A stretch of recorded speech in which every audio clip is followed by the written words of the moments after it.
Good will ജംഗ്ഷൻ്റെ പുതിയൊരു വീഡിയോയിലേക്ക് സ്വാഗതം. നമ്മുടെ corporate accounting third semester BBA ആദ്യത്തെ 2 ചാപ്റ്ററിൻ്റെ തിയറി വീഡിയോസ് ഇട്ടിട്ടുണ്ടായിരുന്നു. ഇനി ബാക്കിയുള്ള 3 മൊഡ്യൂൾസിൻ്റെ വീഡിയോസാണ് നമ്മൾ ഇന്ന് ഇടുന്നത്. അപ്പോൾ ഇതെല്ലാം നമ്മുടെ തിയറി ക്വസ്റ്റൻ ആണ് കേട്ടോ മക്കളെ. തിയറി നിങ്ങൾക്ക് ഫുൾ സ്കോർ ചെയ്യാനായിട്ടുള്ള ക്വസ്റ്റ്യൻസ് ആണ് നമ്മളിതിൽ ഉൾപ്പെടുത്തിയിട്ടുള്ളത്. പ്രോബ്ലംസ് എല്ലാം തന്നെ നമ്മുടെ പ്ലേലിസ്റ്റിലുണ്ട് കേട്ടോ. അപ്പോൾ എന്തായാലും എസ് ആയിട്ട് 10 മാർക്കിന് ചോദിക്കുന്നതാണ് നമ്മുടെ റവന്യൂ ഫ്രം, അതായത് നമ്മുടെ SOP statement of profit or ലോസും ബാലൻസ് ഷീറ്റും പ്രിപ്പയർ ചെയ്യും. കമ്പനിയുടെ സ്റ്റേറ്റ്മെൻറ്റ് ഓഫ് പ്രോഫിറ്റ് ആൻഡ് ലോസും ബാലൻസ് ഷീറ്റ് പ്രിപ്പയർ ചെയ്ത ഒരു ക്വസ്റ്റ്യൻ ഉറപ്പായിട്ടും 10 മാർക്കിന് ഉണ്ടാവും. പിന്നെ റേഷ്യോയിൽ നിന്ന്, അതായത് കറണ്ട് റേഷ്യോ, കിക്ക് റേഷ്യോ, അങ്ങനെയുള്ള റേഷ്യോയിൻ്റെ ഒരു പ്രോബ്ലം നിങ്ങൾ എന്തായാലും എക്സ്പെക്ട് ചെയ്തോളൂ. അത് വരാറുണ്ട് എക്സാമിന്. അത് നോക്കിയിട്ട് പോവുക കേട്ടോ. അത് രണ്ടും എന്തായാലും essay ക്വസ്റ്റ്യൻ ആണ്. അത് നോക്കിയിട്ട് പോവുക. പിന്നെ ചിലപ്പോൾ ക്യാഷ് ഫ്ലോ സ്റ്റേറ്റ്മെൻറ്റ് വരാം. അപ്പോൾ അതും ഒന്ന് നോക്കിയിട്ട് പോവുക. എന്നാലും 2 അറ്റംപ്റ്റ് ചെയ്യാനായിട്ട് വരുള്ളൂ. ഓപ്ഷനിൽ ഉണ്ടല്ലോ 10 മാർക്കിന്. അപ്പോൾ അത് നോക്കിയിട്ട് പോവാം. നമുക്കപ്പോൾ തേർഡ് മൊഡ്യൂൾ നോക്കാം. റിഡംഷൻ ഓഫ് സെക്യൂരിറ്റീസ് ആണ്. അപ്പോൾ അതിലാദ്യം നമുക്ക് റിഡംഷൻ ഓഫ് പ്രിഫറൻസ് ഷെയർ നോക്കാം. എന്താണ് പ്രിഫറൻസ് ഷെയർ? നമുക്കറിയാം 2 തരം ഷെയറുകളുണ്ട്, ഇക്വിറ്റി ഷെയറും പ്രിഫറൻസ് ഷെയറും അല്ലേ. പ്രിഫറൻസ് ഷെയർ എന്ന് പറഞ്ഞാൽ ഒരു പ്രിഫറൻഷ്യൽ റൈറ്റ് ഉള്ള ഷെയറിനെയാണ് പ്രിഫറൻസ് ഷെയർ എന്ന് പറയുക. ഇവർക്കായിരിക്കും നമ്മൾ ആദ്യം ഡിവിഡൻഡ് കൊടുക്കുക. അതുപോലെ അവസാന സമയത്ത് കമ്പനി വൈൻഡപ്പ് ചെയ്യുന്ന സമയത്ത് ആദ്യം ക്യാപിറ്റൽ കൊടുക്കുന്നതും ഈ പറയുന്ന പ്രിഫറൻസ് ഷെയർ ഹോൾഡറിനായിരിക്കും. അപ്പോൾ റിഡംഷൻ ഓഫ് പ്രിഫറൻസ് ഷെയർ എന്ന് പറയുന്നത്, റിഡംഷൻ എന്ന് പറഞ്ഞാൽ തന്നെ അതിൻ്റെ അർത്ഥം റീപേയ്മെൻറ്റ് എന്നാണ് കേട്ടോ മക്കളെ. റിഡംഷൻ ഓഫ് പ്രിഫറൻസ് ഷെയർ ചോദിച്ചാലും റിഡംഷൻ ഓഫ് ഡിബഞ്ചർ ചോദിച്ചാലും നിങ്ങൾക്ക് ഒരൊറ്റ സെൻറ്റൻസ് ആക്കി എഴുതാം. എന്താണ് റിഡംഷൻ എന്ന് പറഞ്ഞാൽ? It means repayment of preference share to preference share holders. അപ്പോൾ എന്താ റിഡംഷൻ ഓഫ് ഡിബഞ്ചർ എന്ന് പറഞ്ഞാൽ? It means repayment of debentures to debenture holder. കണ്ടോ, ആ സെൻറ്റൻസിൽ ഒന്ന് മാറ്റി എഴുതിയാൽ നമുക്ക് റിഡംഷൻ ഓഫ് പ്രിഫറൻസ് ഷെയർ എഴുതാം, റിഡംഷൻ ഓഫ് ഡിബഞ്ചറും എഴുതാം. ഇനി പ്രിഫറൻസ് ഷെയർ തന്നെ മെയിനായിട്ട് 2 തരത്തിലുണ്ട്. റെഡീമബിൾ ഉണ്ട്, ഇറെഡീമബിൾ ഉണ്ട്. റെഡീമബിൾ എന്ന് പറഞ്ഞാൽ തന്നെ അത് റീപേയ്മെൻറ്റ് അടയ്ക്കാന്നാണ് അർത്ഥം. റിഡംഷൻ ചെയ്യുക, അതായത് ഇത്ര പീരീഡ് കഴിയുമ്പോൾ നമ്മൾ എന്ത് ചെയ്യുക, കമ്പനി അതിൻ്റെ പൈസ തിരിച്ചു കൊടുത്തിട്ട് പ്രിഫറൻസ് ഷെയർ തിരിച്ചു മേടിക്കുക.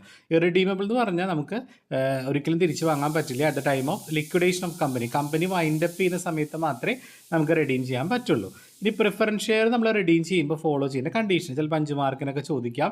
വാട്ട് ആർ ദ കണ്ടീഷൻ, അല്ലെങ്കിൽ what are the provisions of redemption of preference share എന്ന് ചോദിക്കുകയാണെങ്കിൽ, ഒന്നാമത് പ്രിഫറൻസ് ഷെയർ മസ്റ്റായിട്ടും ഫുള്ളി പെയ്ഡപ്പിലുള്ളതായിരിക്കണം. അതുപോലെ തന്നെ ആർട്ടിക്കിൾ ഓഫ് അസോസിയേഷനിൽ പറഞ്ഞിട്ടുണ്ടായിരിക്കണം ക്യാപിറ്റൽ റിസർവ് ഒരിക്കലും റിഡംഷന് വേണ്ടി എടുക്കാൻ പാടില്ല. അതുപോലെ തന്നെ proceed from fresh issue of debentures cannot used, അതായത് ഡിബഞ്ചർ പുതിയതായിട്ട് വിറ്റിട്ട് ആ കിട്ടുന്ന പൈസ വെച്ച് ഒരിക്കലും നമ്മുടെ പ്രിഫറൻസ് ഷെയർ റിഡീം ചെയ്യാൻ പാടില്ല. അതുപോലെ തന്നെ റിഡംഷന് തൊട്ട് മുമ്പ് ഒരു 30 ദിവസത്തിനുള്ളിൽ നമ്മൾ രജിസ്ട്രാർക്ക് മുമ്പാകെ നോട്ടീസ് അയച്ചിട്ടുണ്ടായിരിക്കണം. ഇതൊക്കെയാണ് അതിൻ്റെ പ്രൊവിഷൻസ് കേട്ടോ. ഇനി നമ്മൾ എവിടെ നിന്നൊക്കെ ഏതൊക്കെ രീതികളിൽ നമുക്ക് റിഡംഷൻ ചെയ്യാം? നമ്മുടെ പ്രിഫറൻസ് ഷെയർ തിരിച്ചു വാങ്ങണമെങ്കിൽ നമ്മുടെ കയ്യിൽ പൈസ വേണമല്ലേ. അപ്പോൾ എങ്ങനെയൊക്കെ നമുക്ക് പൈസ ഉണ്ടാക്കാം? ഫ്രഷ് ഇഷ്യൂ ചെയ്യാം, പുതിയതായിട്ട് ഷെയറുകളൊക്കെ ഇഷ്യൂ ചെയ്തിട്ട് അതിൽ നിന്ന് ഫണ്ട് കണ്ടെത്താം, അല്ലെങ്കിൽ പ്രോഫിറ്റിൽ നിന്ന് പൈസ എടുക്കാം, അല്ലെങ്കിൽ partly from fresh issue and partly from profit, ഭാഗികമായിട്ട് ഫ്രഷ് ഇഷ്യൂവും ഭാഗികമായിട്ട് പ്രോഫിറ്റിൽ നിന്ന് എടുക്കാം. ഇനി ഫ്രഷ് ഇഷ്യൂ എന്ന് പറഞ്ഞാൽ എന്താ അർത്ഥം? ഫ്രഷ് ആയിട്ട് ഷെയറോ ഡിബഞ്ചറോ ഇഷ്യൂ ചെയ്യുക. പക്ഷേ ഇവിടെ ഡിബഞ്ചർ ഇഷ്യൂ ചെയ്യേണ്ട കാര്യമില്ല, കാരണം പ്രിഫറൻസ് ഷെയർ റിഡീം ചെയ്യണമെങ്കിൽ ഷെയർ ഇഷ്യൂ ചെയ്ത് തന്നെ വേണം നമ്മൾ ചെയ്യാം. ഒരിക്കലും റിഡംഷൻ ഡിബഞ്ചറിൽ നിന്ന് എടുക്കാൻ പാടില്ല എന്ന് പറയുന്നുണ്ട്. ഇനി പ്രോഫിറ്റ് എന്ന് പറഞ്ഞാൽ കമ്പനിയുടെ ഡിവിസിബിൾ പ്രോഫിറ്റ് ഉണ്ടാവുമല്ലോ, അത് ഡിവൈഡ് ചെയ്യാത്ത, ഡിവിഡൻഡ് കൊടുക്കാൻ പറ്റാത്ത കമ്പനിയുടെ കയ്യിൽ ഡിവിഡൻഡ് കൊടുക്കാത്ത പ്രോഫിറ്റ് ഉണ്ടാവും. ആ പ്രോഫിറ്റിന് എടുത്തിട്ട് നമ്മുടെ പ്രിഫറൻസ് ഷെയർ റിഡീം ചെയ്യുക. ഇനി partly from fresh issue and partly from profit. ഇനി ഇതിലെന്താണ് CRR? നമ്മൾ ഈ പ്രോഫിറ്റിൽ നിന്ന് എടുത്ത് നമ്മൾ റിഡംഷൻ ചെയ്യില്ലേ, പ്രോഫിറ്റിൽ നിന്ന് പൈസ എടുത്തിട്ട് നമ്മുടെ പ്രിഫറൻസ് ഷെയർ നമ്മൾ തിരിച്ചു വാങ്ങുമ്പോൾ പ്രോഫിറ്റിൽ നിന്നാണ് എടുക്കുന്നതെങ്കിൽ എത്ര എമൗണ്ടിൻ്റെ പ്രിഫറൻസ് ഷെയർ ആണോ നമ്മൾ റിഡീം ചെയ്യാൻ ഉദ്ദേശിക്കുന്നത്, ആ സെയിം എമൗണ്ടിന് നമ്മൾ CRR എന്ന് പറയുന്ന ഒരു റിസർവ് ക്രിയേറ്റ് ചെയ്യണം. CRR എന്ന് പറഞ്ഞാൽ ക്യാപിറ്റൽ റിഡംഷൻ റിസർവ് ആണ് കേട്ടോ. അപ്പോൾ CRR എന്ന് പറഞ്ഞാൽ it is mainly created for redemption of preference share out of profit of company എന്ന് എഴുതിയാൽ മതി കേട്ടോ. എന്താണ് ഡിബഞ്ചർ? അപ്പോൾ നമ്മുടെ പ്രിഫറൻസ് ഷെയർ കഴിഞ്ഞിട്ട് മക്കളെ ഡിബഞ്ചർ നോക്കാം. ഡിബഞ്ചർ എന്ന് പറഞ്ഞാൽ ഇറ്റ്സ് അക്നോളജ്മെൻറ്റ് ഓഫ് ഡെറ്റ് ആണ്, കടം മേടിക്കാനായിട്ടുള്ള ഒരു ഡോക്യുമെൻ്റ് ആണ് ഡിബഞ്ചർ കേട്ടോ. ഇത് കമ്പനിയുടെ കോമൺ സീലോട് കൂടി കമ്പനി ഇഷ്യൂ ചെയ്യുന്ന ഒരു ഡെറ്റ് ഇൻസ്ട്രുമെൻ്റ് ആണ് ഡിബഞ്ചർ. അപ്പോൾ എന്താണ് റിഡംഷൻ ഓഫ് ഡിബഞ്ചർ എന്ന് പറഞ്ഞാൽ? നമ്മൾ നേരത്തെ പറഞ്ഞു അല്ലേ, repayment of debentures to debenture holder, it is a discharge of liability. അത് ഡിബഞ്ചറും നമ്മൾ പ്രിഫറൻസ് ഷെയർ പറഞ്ഞ പോലെ തന്നെ 2 രണ്ടെണ്ണം മാത്രമല്ല കേട്ടോ, പല ടൈപ്സ് ഉണ്ട്. 2 ഓർത്ത് വയ്ക്കുക, റെഡീമബിളും ഇറെഡീമബിളും.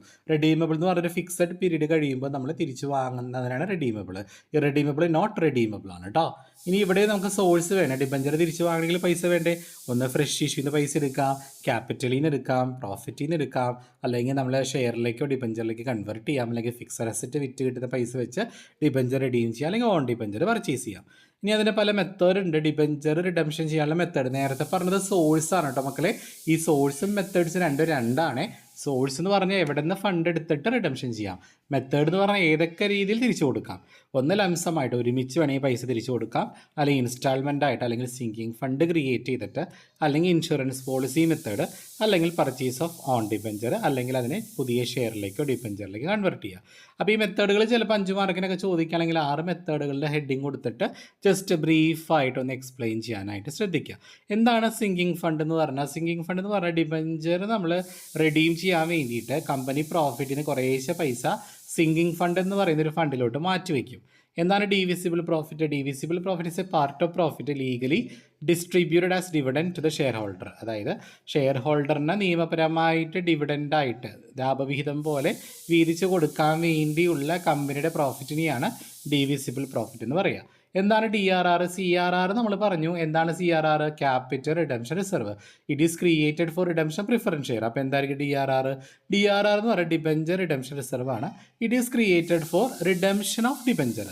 ഡിബഞ്ചറിൻ്റെ പൈസ തിരിച്ചു കൊടുക്കാൻ വേണ്ടി നമ്മൾ ക്രിയേറ്റ് ചെയ്യുന്ന ഒരു റിസർവാണ് DRR, out of profit of company. പ്രോഫിറ്റിൽ നിന്ന് പൈസ എടുത്തിട്ട് നമ്മൾ റിഡംഷൻ ചെയ്യുമ്പോൾ ക്രിയേറ്റ് ചെയ്യുന്ന റിസർവാണ് DRR. എന്താണ് എക്സ് ഇൻട്രസ്റ്റ്? എന്താണ് കം ഇൻട്രസ്റ്റ്? എക്സ് ഇൻട്രസ്റ്റ് എന്ന് പറഞ്ഞാൽ എക്സ്ക്ലൂഡിങ് ഇൻട്രസ്റ്റ് എന്നർത്ഥം. അതായത് നമ്മൾ ഓപ്പൺ മാർക്കറ്റിൽ നിന്ന് ഡിബഞ്ചർ പർച്ചേസ് ചെയ്യുമ്പോൾ ആ പർച്ചേസ് പ്രൈസിനകത്ത് ഇൻട്രസ്റ്റ് ഇല്ലെങ്കിൽ up to the date of purchasing date, അതായത് പർച്ചേസ് ചെയ്യുന്ന ഡേറ്റ് വരെയുള്ള ഇൻട്രസ്റ്റ് ആ പർച്ചേസ് പ്രൈസിൽ ഇല്ലെങ്കിൽ, എക്സ്ക്ലൂഡർ ആണെങ്കിൽ അത് എക്സ് ഇൻട്രസ്റ്റും ഇൻക്ലൂഡർ ആണെങ്കിൽ അത് കം ഇൻട്രസ്റ്റാണ്. ഇത് രണ്ടാമത്തേത് ഒരു ക്വസ്റ്റ്യൻ ഉറപ്പായിട്ട് 2 മാർക്കിന് ചോദിക്കും കേട്ടോ. എന്താണ് കം ഇൻട്രസ്റ്റ്, എന്താണ് എക്സ് ഇൻട്രസ്റ്റ്, നന്നായിട്ട് നോക്കിയിട്ട് പോവാം. അത്രയാണ് നമ്മുടെ third module. Fourth module preparation of financial statement ആണ്. അപ്പോൾ ഫിനാൻഷ്യൽ സ്റ്റേറ്റ്മെൻറ്റ് കമ്പനികൾ പ്രിപ്പയർ ചെയ്യുന്ന രണ്ടാണ്. SOPL, statement of profit or ലോസും statement of financial position, SOFP ആണ്. നമുക്ക് ആദ്യം ഫിനാൻഷ്യൽ സ്റ്റേറ്റ്മെൻറ്റ് കമ്പോണൻറ്റുകൾ ജസ്റ്റ് ഒന്ന് നോക്കാം. വലിയ ഇമ്പോർട്ടൻ്റ് അല്ല, ജസ്റ്റ് വായിച്ചു വിട്ടാലും മതി. പിന്നെ ഫിനാൻഷ്യൽ സ്റ്റേറ്റ്മെൻറ്റ് ഫീച്ചേഴ്സ് ഒന്ന് പ്രത്യേകം നോക്കി വയ്ക്കുക. അപ്പോൾ 2 തരം ഫിനാൻഷ്യൽ സ്റ്റേറ്റ്മെൻ്റ് ആണ്, SOFPയും SOPLും. SOFP എന്ന് പറഞ്ഞാൽ സ്റ്റേറ്റ്മെൻറ്റ് ഓഫ് ഫിനാൻഷ്യൽ പൊസിഷൻ, അതായത് ബാലൻസ് ഷീറ്റിനെയാണ് നമ്മൾ SOFP എന്ന് പറയുക കേട്ടോ. അതിൽ അസറ്റ് ഉണ്ടാവും, ലയബിലിറ്റീസ് ഉണ്ടാവും. SOPL എന്ന് പറഞ്ഞാൽ പ്രോഫിറ്റ് ആൻഡ് ലോസ് അക്കൗണ്ട് ആണ്. ഇതൊരു ഇൻകം സ്റ്റേറ്റ്മെൻ്റ് ആണ്, കമ്പനിയുടെ എക്സ്പെൻസ് ഇൻകം ഒക്കെ കാണിക്കുന്നതാണ് കേട്ടോ. ഇനി SOCE ഉണ്ട്. SOCE എന്ന് പറഞ്ഞാൽ സ്റ്റേറ്റ്മെൻറ്റ് ഓഫ് ചേഞ്ചസ് ഇൻ ഇക്വിറ്റിക്ക് ഉണ്ടാകുന്ന ചേഞ്ചസ് കാണിക്കാൻ വേണ്ടി പ്രിപ്പയർ ചെയ്യുന്നതാണ് SOCE. റിസർവ് എന്ന് പറഞ്ഞിട്ടുണ്ടെങ്കിൽ it is a retention of the profit which is not for any known liability. അതായത് പ്രോഫിറ്റിൽ നിന്ന് മാറ്റിവെക്കുന്ന പൈസയാണ് റിസർവ്. അതിൽ തന്നെ രണ്ട് ക്യാപിറ്റൽ റിസർവ് ഉണ്ട്, റവന്യൂ റിസർവ് ഉണ്ട്. ക്യാപിറ്റൽ പ്രോഫിറ്റിൽ നിന്ന് മാറ്റിവെക്കുന്ന റിസർവ് ക്യാപിറ്റൽ റിസർവും, റവന്യൂ പ്രോഫിറ്റിൽ നിന്ന് മാറ്റിവെക്കുന്ന റിസർവ് റവന്യൂ റിസർവുമാണ്. ഇനി പ്രൊവിഷൻ എന്ന് പറഞ്ഞാൽ നമുക്കറിയാത്ത എന്തെങ്കിലും ബാധ്യതകളൊക്കെ ഭാവിയിൽ വരികയാണെങ്കിൽ അത് നികത്താൻ വേണ്ടി പ്രോഫിറ്റിൽ നിന്ന് മാറ്റിവെക്കുന്ന പൈസയാണ് പ്രൊവിഷൻ. റിസർവും പ്രൊവിഷനും നമ്മൾ ഡിഫറൻസ് ഇമ്പോർട്ടൻ്റ് ആണ്. റിസർവ് എന്ന് പറഞ്ഞാൽ പ്രോഫിറ്റിൽ നിന്ന് മാറ്റി വയ്ക്കുന്നതാണ്, അപ്രോപ്രിയേഷൻ ഓഫ് പ്രോഫിറ്റ് ഉണ്ടെങ്കിൽ മാത്രം മാറ്റി വെച്ചാൽ മതി. പ്രൊവിഷൻ അങ്ങനെയല്ല, it is A charge against profit. മസ്റ്റായിട്ട് നമ്മൾ പ്രൊവിഷൻ മാറ്റി വയ്ക്കണം. ഇനി റിസർവ് അൺനോൺ ലയബിലിറ്റി, അറിയാത്ത അൺനോൺ ആയിട്ടുള്ള എന്തെങ്കിലും അൺഎക്സ്പെക്റ്റഡ് ആയിട്ട് വല്ല നഷ്ടങ്ങൾ വരികയാണെങ്കിൽ അത് നികത്താനാണ് റിസർവ് മാറ്റി വയ്ക്കുക. പ്രൊവിഷൻ നോൺ ലയബിലിറ്റീസ്, അറിയാവുന്ന എന്തെങ്കിലും നഷ്ടങ്ങൾ, ഇപ്പോൾ അടുത്ത മാസം നമുക്ക് ഇന്ന എക്സ്പെൻസ് വരും, അപ്പോൾ നമുക്കത് മുൻകൂട്ടി അറിയാം അത് വരും അല്ലേ, അപ്പോൾ അത് നികത്താൻ വേണ്ടി മാറ്റി വയ്ക്കുന്നതാണ് പ്രൊവിഷൻ. ഇനി റിസർവ് ക്രിയേറ്റഡ് ഓൺലി ഫോർ പ്രോഫിറ്റിൽ നിന്ന് ക്രിയേറ്റ് ചെയ്യുന്നതാണ് റിസർവ്. പ്രൊവിഷൻ ഇസ് കമ്പൽസറി ആണ്. It can be used for distributors dividend. ഈ റിസർവ് നമുക്ക് ആവശ്യമായിട്ട് വന്നില്ലെങ്കിൽ അവസാനം നമുക്ക് ഡിവിഡൻഡ് പോലെ ഡിസ്ട്രിബ്യൂട്ട് ചെയ്യാം. പ്രൊവിഷൻ അങ്ങനെ ഒരിക്കലും കനോട്ട് ബി ഡിസ്ട്രിബ്യൂട്ട് ആണ്. അതുപോലെ തന്നെ it is created by debiting profit and loss appropriation account. Profit and loss appropriation അക്കൗണ്ടിൽ നമ്മൾ ഡെബിറ്റ് ചെയ്യുന്നതാണ് പറയുന്നത്. ഇവിടെയാണെങ്കിൽ created for debiting profit and loss അക്കൗണ്ടാണ്. പ്രോഫിറ്റ് ആൻഡ് ലോസ് അക്കൗണ്ടിലാണ് നമ്മൾ പ്രൊവിഷൻ കാണിക്കുക. റിസർവ് അപ്രോപ്രിയേഷനിലും പ്രൊവിഷൻ പ്രോഫിറ്റ് ആൻഡ് ലോസ് അക്കൗണ്ടിലാണ് കാണിക്കുക. ഇനി കണ്ടീജൻറ്റ് അസറ്റ് എന്താണ്? Contingent asset is not an actual asset, it may or may not arise in future. അതുപോലെ തന്നെ കണ്ടീജൻറ്റ് ലയബിലിറ്റി, ഇതൊരിക്കലും ആക്ച്വൽ ആയിട്ടുള്ളതല്ല, പക്ഷേ ഭാവിയിൽ എന്തെങ്കിലും ഒക്കറൻസ് മൂലം അത് സംഭവിച്ചേക്കാം. എന്താണ് cash and cash equivalent? Cash and cash equivalent എന്ന് പറഞ്ഞാൽ 3 മാസമോ അതിൽ കുറവോ സമയം എടുത്തുകൊണ്ട് നമുക്ക് ഷോർട്ട് ടേമിൽ ക്യാഷ് ആക്കി മാറ്റാൻ പറ്റുന്നത്, അല്ലെങ്കിൽ ലിക്വിഡ് ആയിട്ടുള്ള ഇൻവെസ്റ്റ്മെൻറ്റ് പെട്ടെന്ന് നമുക്ക് നിക്ഷേപിക്കാൻ പറ്റുന്നത്, അതുപോലെ തന്നെ നമുക്ക് ഈസി ആയിട്ട് ക്യാഷിലേക്ക് കൺവേർട്ട് ചെയ്യാൻ പറ്റുന്നത്, അതിനെയാണ് ക്യാഷ് ആൻഡ് ക്യാഷ് ഈക്വലൻസ് എന്ന് പറയുക.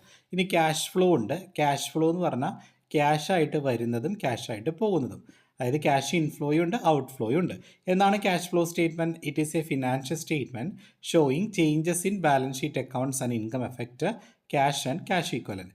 ക്യാഷിലും ക്യാഷ് ഈക്വലൻറ്റിലും ഉണ്ടാകുന്ന ഇൻകം എഫക്റ്റ് കാണിക്കാൻ വേണ്ടി പ്രിപ്പയർ ചെയ്യുന്ന ഒരു ഫിനാൻഷ്യൽ സ്റ്റേറ്റ്മെൻറ്റാണ് ക്യാഷ് ഫ്ലോ സ്റ്റേറ്റ്മെൻറ്റ്. അതിൽ 3 തരത്തിലുള്ള ക്ലാസിഫിക്കേഷൻ വരുന്നുണ്ട്. Cash flow from operating activity, cash flow from investing activity, cash flow from financing activity. ഈ 3 ആക്ടിവിറ്റിയിൽ ഏതെങ്കിലും ഒരെണ്ണം പ്രോബ്ലം വരും കേട്ടോ. അത് നന്നായിട്ട് നോക്കിയിട്ട് പോവുക. ഓപ്പറേറ്റിംഗ് ആക്ടിവിറ്റീസ് എന്ന് പറയുന്നത് ഒരു ബിസിനസ് നടത്തുമ്പോൾ ഓപ്പറേറ്റ് ചെയ്യുമ്പോൾ വരുന്ന ക്യാഷ് ഇൻഫ്ലോ, ക്യാഷ് സെയിൽ, ഡെറ്റേഴ്സിന് ക്യാഷ് കിട്ടുക, അതുപോലെ ക്യാഷ് പോവുക, സാധനങ്ങൾ പർച്ചേസ് ചെയ്യുമ്പോൾ ക്യാഷ് പോവുക, സപ്ലയറിന് ക്യാഷ് കൊടുക്കുക, ഇതൊക്കെ ക്യാഷ് ഫ്ലോ ഫ്രം ഓപ്പറേറ്റിംഗ് ആണ്. ഇൻവെസ്റ്റിംഗ് എന്ന് പറയുമ്പോൾ നമ്മൾ ഇൻവെസ്റ്റ് ചെയ്യുക, നിക്ഷേപിക്കുക, അതായത് അസറ്റ് വാങ്ങാൻ വേണ്ടി പൈസ ചിലവാക്കുകയാണെങ്കിൽ അത് ക്യാഷ് ഫ്ലോ ഫ്രം ഇൻവെസ്റ്റിംഗ് ആണ്. അതുപോലെ അസറ്റ് വിറ്റപ്പോൾ നമുക്ക് പ്രോഫിറ്റ് ഉണ്ടായി, അതും ക്യാഷ് ഫ്ലോ ഫ്രം ഇൻവെസ്റ്റിംഗ് ആണ് കേട്ടോ. ഇനി ഫിനാൻസിംഗ് എന്ന് പറഞ്ഞാൽ ഷെയർ ഇഷ്യൂ ചെയ്തുകൊണ്ട് പൈസ ഉണ്ടാക്കുക, ഡിബഞ്ചർ ഇഷ്യൂ ചെയ്യുക, ഡിബഞ്ചർ ഹോൾഡറിൻ്റെ പൈസ തിരിച്ചു കൊടുക്കുക, ലോൺ എടുക്കുക, ലോൺ റീപേയ്മെൻറ്റ് ചെയ്യുക, ഇതൊക്കെ ഫിനാൻസിങ് ആക്ടിവിറ്റീസിൽ വരുന്നതാണ് കേട്ടോ. ഇനി ക്യാഷ് ഫ്ലോ സ്റ്റേറ്റ്മെൻറ്റ് പ്രിപ്പയർ ചെയ്യുന്നതിന് സ്റ്റെപ്പ്. അപ്പോൾ ആദ്യം നമ്മൾ ക്യാഷ് ആൻഡ് ക്യാഷ് ഈക്വലിൻ്റെ ഇൻക്രീസ് ഓർ ഡിക്രീസ് കമ്പ്യൂട്ട് ചെയ്യുക. പിന്നെ net cash flow from operating കാണുക. അതിനുശേഷം ക്യാഷ് ഫ്ലോ ഫ്രം ഇൻവെസ്റ്റിംഗ് കാണുക. അതിനുശേഷം ക്യാഷ് ഫ്ലോ ഫ്രം ഫിനാൻസിങ് കാണുക. എന്നിട്ട് എന്ത് ചെയ്യുക, അതിൻ്റെ കൂടെ നമ്മൾ opening cash in hand add ചെയ്യുക. അപ്പോൾ നമുക്ക് ക്ലോസിംഗ് ക്യാഷ് ഇൻ ഹാൻഡ് കിട്ടും. ഇതാണ് ക്യാഷ് ഫ്ലോ സ്റ്റേറ്റ്മെൻറ്റിൻ്റെ പ്രിപ്പറേഷൻ്റെ സ്റ്റെപ്സ് കേട്ടോ. നന്നായിട്ട് ഈ ചാപ്റ്റർ 3 ആണ് നോക്കേണ്ടത്. അടുത്ത മോഡ്യൂളാണ് അക്കൗണ്ടിങ് റേഷ്യോ. എന്താണ് റേഷ്യോ? റേഷ്യോ എന്ന് പറഞ്ഞാൽ ഒരു നമ്പറിനെ മറ്റൊരു നമ്പറിൽ എക്സ്പ്രസ് ചെയ്യുന്നതാണ് റേഷ്യോ. അപ്പോൾ റേഷ്യോ അനാലിസിസ് എന്ന് പറഞ്ഞാലോ, ഫിനാൻഷ്യൽ സ്റ്റേറ്റ്മെൻറ്റിൽ നമ്മൾ ഈ റേഷ്യോസ് വെച്ചുകൊണ്ട് നമ്മൾ കാര്യങ്ങൾ അനലൈസ് ചെയ്യുന്നതിനെയാണ് റേഷ്യോ അനാലിസിസ് എന്ന് പറയുക. ഈ റേഷ്യോ അനാലിസിസിൻ്റെ ഒബ്ജക്റ്റീവ് അല്ലെങ്കിൽ പർപ്പസ് അല്ലെങ്കിൽ ഇമ്പോർട്ടൻസ് ചോദിക്കുകയാണെങ്കിൽ to study short-term solvency, to study long-term solvency, to determine profitability, to facilitate comparison, decision making, performance compare ചെയ്യുക. ഇങ്ങനെയുള്ളൊരു 5-6 പോയിന്റ് പഠിച്ചു വെക്കുക കേട്ടോ. ഇത് ക്യാഷ് ഫ്ലോയിൽ ചോദിച്ചാലേ എഴുതാം, റേഷ്യോയിൽ ചോദിച്ചാൽ ഈ പോയിന്റുകൾ എഴുതാം കേട്ടോ. ഇനി റേഷ്യോ അനാലിസിസിൻ്റെ അഡ്വാൻറ്റേജ്, മാനേജ്മെൻറ്റിന് എന്തൊക്കെ അഡ്വാൻറ്റേജ് ഉള്ളത്? ഒന്ന്, ഭാവിയിലേക്ക് വേണ്ട പോളിസികൾ ഫോർമുലേറ്റ് ചെയ്യുക, പ്ലാനിങ്ങും ഫോർകാസ്റ്റിങ്ങും നടത്തുക, ഡിസിഷൻ മേക്കിങ്. ഷെയർ ഹോൾഡറിനുള്ള അഡ്വാൻറ്റേജ് എന്തൊക്കെയാണ്, അതും ഒന്ന് ഓർത്ത് വയ്ക്കുക. ഗവൺമെൻറ്റിനുള്ള അഡ്വാൻറ്റേജ് ഒന്ന് ഓർത്ത് വയ്ക്കുക കേട്ടോ. ഇനി റേഷ്യോ അനാലിസിസിന് ചില പരിമിതികളുണ്ട്. ഒന്ന്, ഇൻഹറൻ്റായിട്ട് ചില പരിമിതികളുണ്ട്. അക്കൗണ്ടിങ്ങിലുള്ള ചില പരിമിതികൾ നമുക്ക് റേഷ്യോയിൽ വേണമെങ്കിൽ പറയാം. അതുപോലെ നോൺ മോണിറ്ററി, മണിയല്ലാത്ത കാര്യങ്ങൾ നമ്മൾ ഇഗ്നോർ ചെയ്യല്ലേ, അപ്പോൾ അതൊരു ലിമിറ്റേഷനാണ്. അത് തന്നെയാണ് ക്വാളിറ്റേറ്റീവ് ഫാക്ടർ, അളക്കാൻ പറ്റാത്തത്.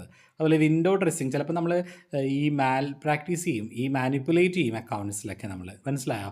അപ്പോൾ ഈ അക്കൗണ്ട്സിലൊക്കെ ആളുകളെ കാണിക്കാൻ വേണ്ടി നമ്മൾ അക്കൗണ്ടിങ്ങിൽ കുറച്ച് നന്നായിട്ട് കാണിക്കും. നമ്മൾ മാനിപ്പുലേറ്റ് ചെയ്യുന്ന ആ ഒരു രീതിയാണ് വിൻഡോ ഡ്രസ്സിങ് എന്ന് പറയുക കേട്ടോ. ചിലപ്പോൾ വിൻഡോ ഡ്രസ്സിങ് മാത്രം ചോദിച്ചാലും പറഞ്ഞാൽ മതി, മാനിപ്പുലേഷൻ ഓഫ് അക്കൗണ്ടിങ് സ്റ്റേറ്റ്മെൻറ്റ് എന്ന് എഴുതിയാലും മതി കേട്ടോ.